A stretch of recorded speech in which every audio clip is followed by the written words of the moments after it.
اسرائیل باقاعدہ منصوبہ بندی کے تحت غزہ کے فلسطینیوں کو نشانہ بنا رہا ہے۔ روزانہ خواتین اور بچوں سمیت درجنوں افراد کو شہید کرنے کے ساتھ ساتھ اسرائیلی اقدامات سے غزہ میں انسانی بحران شدت اختیار کرتا جا رہا ہے۔ کھانے پینے کی اشیاء اور ادویات کی قلت بڑھتی جا رہی ہے، یہاں تک کہ غزہ میں پینے کے پانی تک کا بحران پیدا ہو گیا ہے۔ اس کے علاوہ حالیہ حملوں میں اسرائیلی فورسز نے غزہ کے پہلے سے تباہ حال اسپتالوں کو بھی مسلسل نشانہ بنایا ہے، جس سے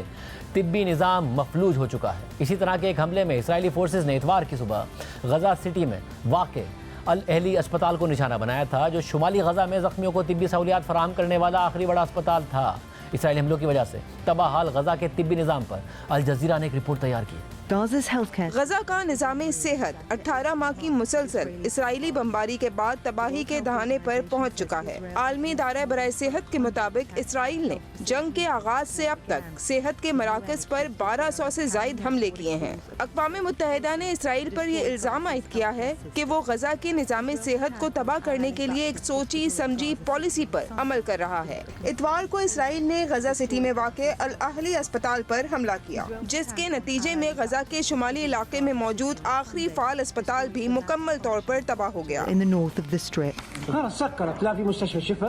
الشفا اسپتال بند ہو چکا ہے، تمام سرکاری اسپتال تباہ ہو چکے ہیں، الصحابہ اسپتال کا بھی اب وجود نہیں رہا۔ یہ وہ واحد اسپتال تھا جو اب تک سرجریز، آپریشنز، انتہائی نگہداشت، ایمرجنسی ٹریاج سمیت تمام بنیادی اور اہم طبی خدمات فراہم کر رہا تھا، حتیٰ کہ فارمیسی تک ادویات سمیت مکمل طور پر تباہ ہو چکی ہے۔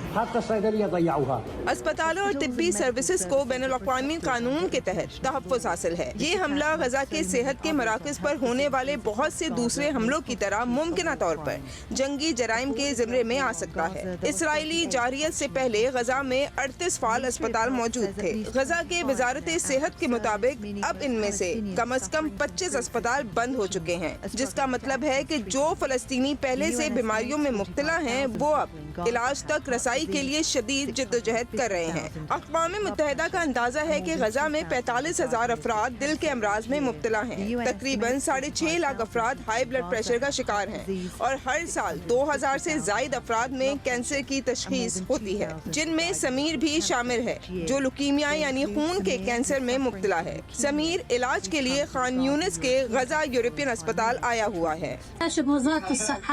میں وزارت صحت اور عالمی ادارہ صحت سے مدد کی اپیل کر رہی ہوں۔ طبی رپورٹ سے پتہ چلا ہے کہ میرے بیٹے کو کینسر ہے، اس کے بہن اور بھائی دونوں مر چکے ہیں اور یہ اکیلا میرے پاس باقی بچا ہے۔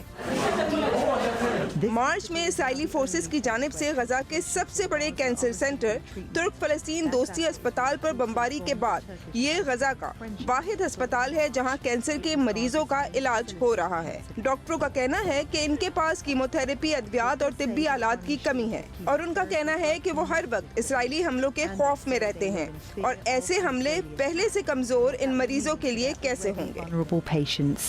اس ساری صورتحال میں اسرائیلی فورسز نے نہ صرف غزہ کے گرد قائم بفر زون کو وسعت دے دی ہے، بلکہ پوری پٹی کے تقریباً 30% علاقے پر مکمل قبضہ بھی جما لیا ہے، اور اسرائیلی وزیر دفاع اسرائیل کارز نے غزہ کو پہنچنے والی انسانی امداد کی بندش کو باقاعدہ حکومتی پالیسی قرار دیتے ہوئے واضح کر دیا ہے کہ یہ پابندیاں برقرار رہیں گی اور اسرائیلی فورسز فلسطینیوں کی زمینوں پر قائم بفر زونز میں ہی موجود رہیں گی۔ برطانوی اخبار دی گارڈین کی رپورٹ کے مطابق اسرائیلی فوج نے دعویٰ کیا ہے کہ اس نے غزہ کے 30% حصے کو بفر زون میں تبدیل کر دیا ہے اور غزہ پٹی کے کئی اہم علاقوں اور راستوں پر مکمل آپریشنل کنٹرول حاصل کر لیا ہے۔ اس حوالے سے اسرائیلی وزیر دفاع اسرائیل کارز نے کہا ہے کہ کسی بھی ممکنہ معاہدے کے باوجود اسرائیلی فوج غزہ میں ان علاقوں سے پیچھے نہیں ہٹے گی جنہیں وہ بفر زون قرار دے چکی ہے، اور اسی طرح شام اور لبنان میں بھی اسرائیلی فورسز کی موجودگی برقرار رہے گی۔ اس سے پہلے اسرائیلی وزیر دفاع اسرائیل کارز نے کہا تھا کہ اسرائیل کی پالیسی بالکل واضح ہے کہ غزہ میں کسی قسم کی انسانی امداد داخل نہیں ہونے دی جائے گی، اور امداد کو روکنا حماس پر دباؤ ڈالنے کے بنیادی ذرائع میں سے ایک ہے۔ اسرائیل کارز نے مزید کہا کہ اسرائیل کا اس وقت غزہ میں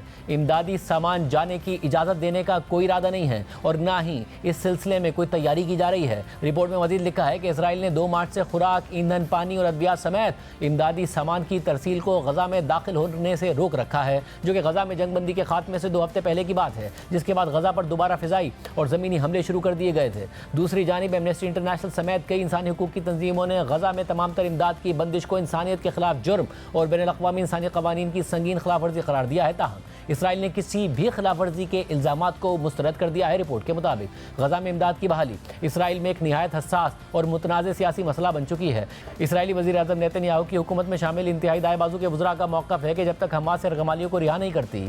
غزہ کے عام شہریوں کے لیے کسی قسم کی امداد بحال نہیں کی جانی چاہیے۔ اور بدھ کو اسرائیل کی قومی سلامتی کے وزیر بن گویر نے کہا تھا کہ جب تک ہمارے یرغمالی حماس کی سرنگوں میں قید ہیں، تب تک 1 گرام خوراک یا امداد غزہ میں داخل ہونے کی کوئی وجہ نہیں بنتی۔ جبکہ وزیر دفاع اسرائیل کارز نے مزید کہا ہے کہ اسرائیل کا ارادہ ہے کہ وہ مستقبل میں غزہ میں امداد کی تقسیم کے لیے ایک سویلینس پر مبنی تقسیم کا نظام خود قائم کرے گا تاکہ امداد حماس کے عسکریت پسندوں کے ہاتھ نہ لگے۔ یعنی 51,000 سے زائد فلسطینی شہید کیے جا چکے ہیں اور لاکھوں بے گھر ہیں، مگر اس کے باوجود اسرائیل نے غزہ میں فوجی حملوں اور ہر درمی کا سلسلہ جاری رکھا ہوا ہے اور اسے کوئی روکنے والا نہیں ہے۔